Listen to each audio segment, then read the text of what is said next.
Hello everyone, how to Tuts back with another new video, and in this video I'll guide you how to increase the font size on Google Form.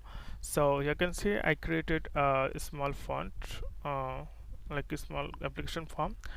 You can watch my previous Google Form, or if you want to learn fully how to create an application form, then you can see the playlist on my channel.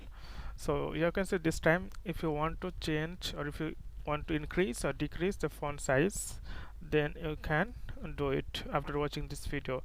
So what you need to do, you need to click here customize theme, then you can change manually. Like if you want to increase the header font, then you can here, like you can decrease or you can increase 20 22.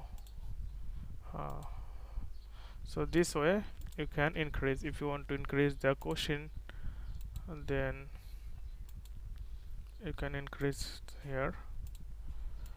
Okay, so this way you can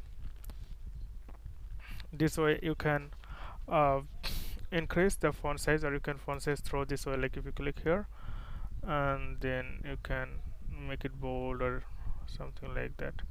So captain, I hope this video is helpful for you. So today's no man, see you in the next video.